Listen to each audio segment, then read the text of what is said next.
Alrighty, so three, two, one. Well, Derek, welcome back.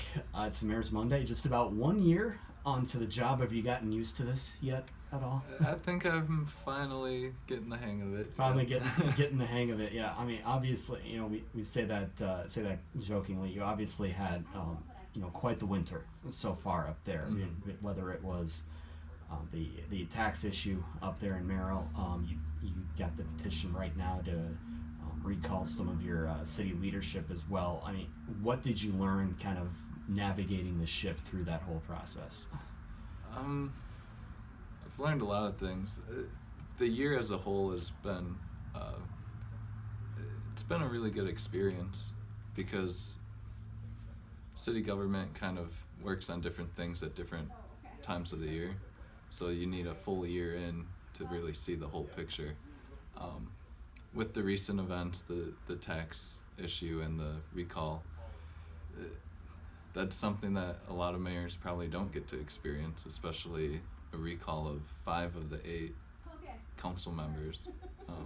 Aldermen. I guess I'm the 9th council member. Mm-hmm. It's been. I'm really happy with how kind of it has. I haven't seen too many personal attacks. It's all been pretty civil, so that's good to see. Yeah, absolutely. I mean, you don't want you because really you and your staff, you're all working on the same goal towards the same purpose. You want to push Merrill forward. You want to make Merrill a great place to live. And when things start getting personal, it's pretty hard to do that. Yeah, definitely. And so it's been really nice that it's remained civil so far. Right. I hope it remains that way. Just talking about the whole tax situation, you have or not you, the Personnel and Finance Committee has reprimanded the city's tax your finance director. Excuse me, I have a little slip up there. But talk about what that process has meant and what you're hoping to see out of her going forward, especially as you go into the next tax cycle, so you hopefully don't have surprises like this. Mm-hmm. So to touch on what happened, the council had approved a budget.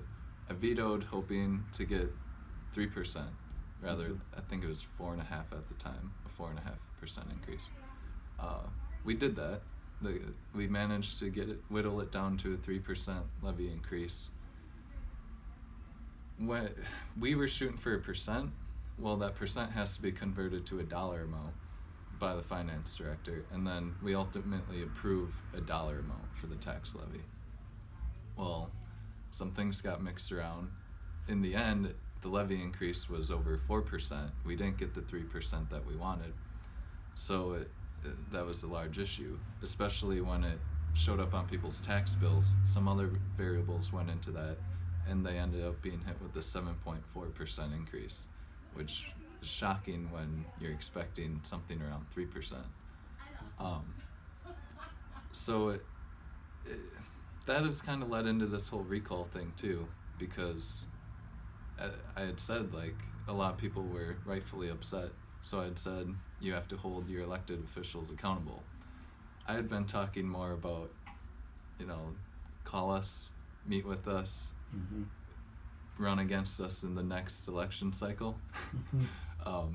But this recall group has kind of taken it a different way. They want action now, which you have to appreciate. A lot of people, they talk a big game, especially about politics, but they don't actually do anything. But here we have an instance where some individuals are upset and they're putting their money where their mouth is and actually taking action. So that's admirable. Back to the finance director thing, we had, obviously because the council was given the wrong information, the wrong numbers, multiple times throughout the budget process, something had to be done. So the Personnel and Finance Committee is in charge of personnel issues. So we had to go through that committee. There were some closed door meetings, which are needed because you have to protect the employees' rights. There's state laws that you have to follow. Unfortunately, it really it breaks down the communication between the elected officials and the constituents, because you're meeting behind closed doors. We can't legally say a lot of things. I've probably been overly cautious on what I can say about those meetings. I would say just do an open records request and Right. get the documents yourself, because I don't know what I can speak on it. So there's a really bad disconnect there, which I've been thinking pretty heavily on how can we kind of bridge that, because I'm sure that happens all over the place. Anytime you go into a closed session meeting, the public's going to be like, well, what do you talk about? We can't legally say, Yeah. at least not immediately. So working on that, the result of, well, the Personnel and Finance Committee will be meeting again next month. Rumor is they'll be going into a closed session again. They have some things to further discuss, but where it stands right now is that they put the finance director on, I think it's called kind of like an improvement plan. So there's certain criteria to meet. I think I'm happy with that process. I do wish that I wish that they had immediately told the public what had happened. Because things kind of just like fell off the radar, it seemed. There wasn't much coming. The chair of that committee, who you could argue is kind of like in charge of the whole process, he had to leave on medical leave. So where he had left it, in talking to him, he was hoping that right when the documents went into the personnel file about what action was being taken, that it would then be released to the media to inform people. Anything that legally could be released. Yeah. Well, something got lost in communication, and that didn't happen right away. So it wasn't until he returned that things finally seemed to come out. So we had like a month of people wondering what happened with it.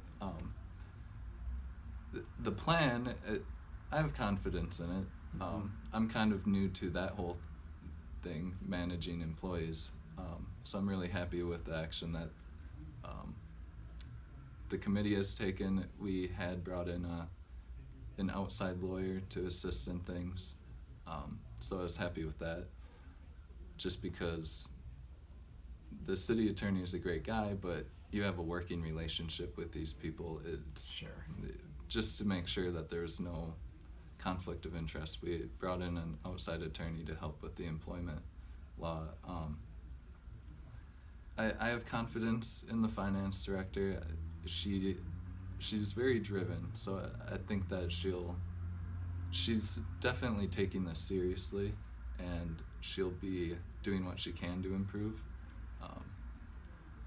We'll continue doing our job of overseeing that whole process. I don't know.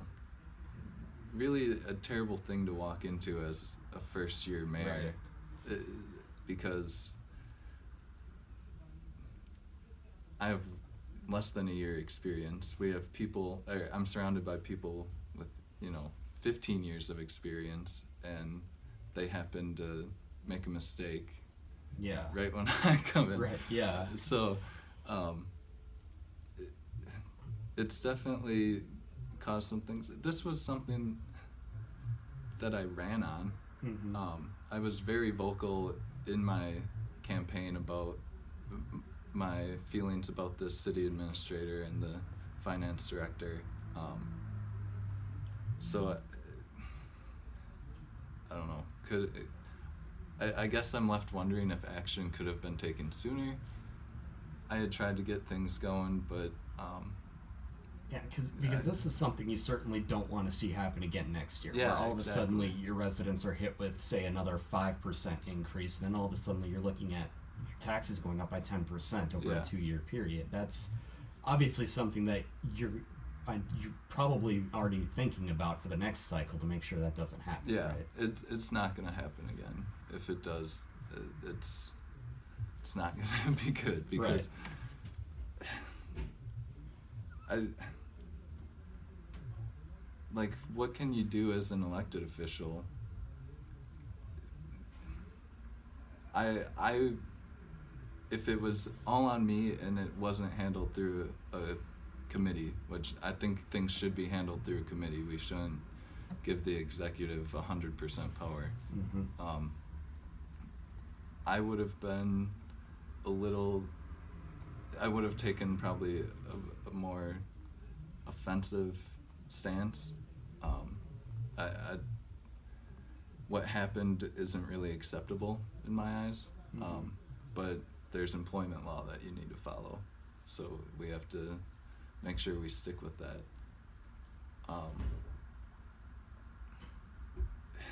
So it's like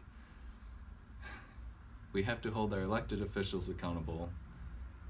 They're relying on information from people that are protected by law to not have,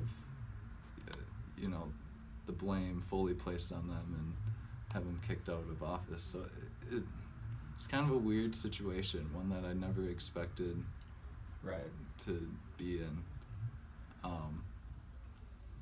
With this recall now, I can't say I'm surprised it happened because myself as a mayor, I'm still kind of in the back of my head like, what else could have been done to prevent this? The citizens are obviously asking the same question, and a group of them have decided, well, let's hold our officials accountable and replace them to make sure it doesn't happen again. Yeah, we'll definitely be watching to see where that goes over the next few weeks. It's something I understand maybe could happen if it does as soon as this summer. And speaking of budgeting and things like that, you and I just talking a little bit about how you've handled the record winter that we've had here in central Wisconsin. Give us just kind of an update on how things have been. How's crew morale with the streets department, and what's your plan going forward in the event that we maybe have another snowfall event? We're gonna keep chugging along. It's definitely been rough. In Merrill, we've had a little more than you guys had down here in Wausau with snowfall, and we had with the finances. We've taken quite a hit from this winter. We paying a lot of overtime, paying a lot of workers' comp because we had people falling on the ice more than usual. A few of the days we had to postpone garbage pickup because we couldn't have guys hanging off the back of a truck in negative 20-degree weather.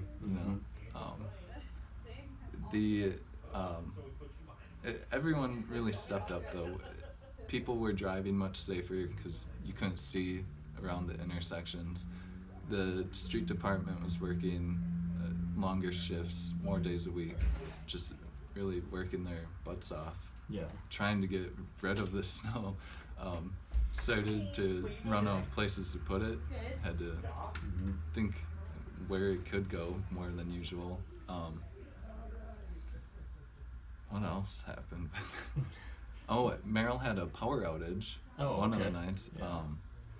Really happy with that response. The kind of the emergency planning kicked in. The high school was opened as a sort of warming shelter. It happened in the middle of the night.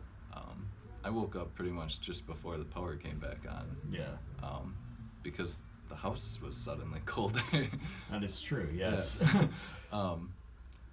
So yeah, we've taken a beating, but really impressed how everyone stood up. Even the citizens. I know some cities were saying you don't need to shovel sidewalks anymore. I had been contacted about it, kind of mulled it over, but I didn't want to feel defeated. Yeah. Like it seems like you've given up. Right.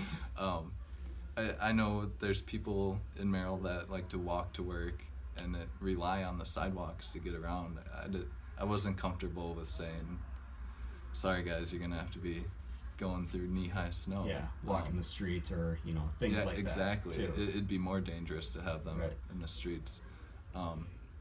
So really happy with everyone stepping up and shoveling those snowbanks that were above our heads. That's true, and you look outside right now, and we've gotten rid of most of it. So you know what the good news is, we've survived all this. Yeah, Correct? this year. For this year anyway. Quickly before we let you go, wanted to touch on the skate park subcommittee issue. I know you've been. This is kind of one of those projects that you've really taken interest in, especially because you want to make Merrill more attractive to the younger generation. Where are we at on that process right now? Are we nearing site selection possibly?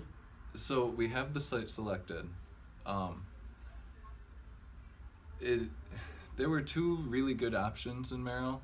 One was near the downtown center of town, but it's kind of a quiet park, and there was opposition from the residents around it. They wanted to preserve the nature of that park. The other option was our Mark Center, our recreation center. So it ultimately landed on the Mark Center, thought being that we already have an aquatic center there with water slides and everything, so that draws a lot of people in. It's right next to Council Grounds State Park. There's a lot of ball diamonds and soccer fields out there, so it's already a place where you have families going a lot, and just adding to that recreation complex where you could have some kids swimming, some kids skateboarding, maybe you bring your whole family to one of your children's soccer games and the other ones can run off and go skate. It just seemed like a really positive place to like put skateboarding in a really bright light. Like, yeah, because I lived in Menominee for a while, and their skate park was kind of put on the outskirts of town, which the Mark Center, it's not in the center of town, but it is a place where people gather. I think it's important that skaters feel included, like they're not put off because they're loud. Yeah. Everyone gets loud. I hate seeing a skate park like out on the fringes, so I'm really happy with the site that was selected. It's in the heart of the recreational activities. So the site's been selected. We settled on a designer, and now we're in the design process. I signed the contract a couple months ago. I don't believe the committee's met since then, so we've kind of just been waiting for the design to come in. Once we have that initial design, probably make some tweaks here and there. And then it's gonna be funding time. We're gonna be hitting the streets, asking for money. And yeah, I'm hopefully getting it. You have a construction timeline then? Would it be this summer you might put a shovel in the ground, or? That would be pretty ambitious. I usually like to set a deadline far out and then exceed expectations. Right. So I wouldn't say this summer. I definitely by the end of my term I want to see a skate park put in. So within 3 years, I'll be pushing hard. Also, we gotta get more disc golf put in there. My disc craft hat right. today. The disc golf is something else that's got to be on the back burner here. Yeah. Eventually. Yep, and it's something that I believe will really just draw people to Merrill because it's a growing sport. The media really seems to love it. Right after I won, I had a long list of kind of policy goals, but the thing that made the most headlines and that generated the most chatter on social media was disc golf. So I think we got to continue capitalizing on that. Merrill has a new 9-hole course at Stangs Park. We have we've had a 9-hole at Riverside for quite some time, so we're at 18 holes now. The goal is ultimately 100. Mm-hmm. Variation, a combination of 18 hole courses, 9-hole courses, and then for the 100th hole, because that would bring us to 99. For the 100th hole, we have a spot picked out. It's a large hill in Merrill, usually a sledding hill. We're hoping to make it kind of the super hole where you'll go on top of the hill and try and ace this huge shot. Right.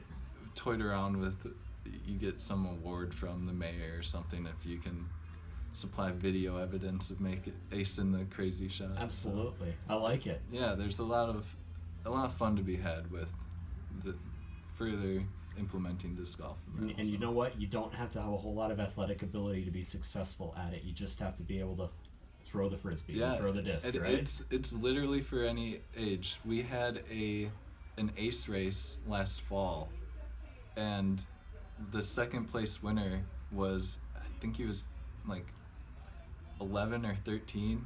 Mm-hmm. Some kid from Anago came over and stomped us.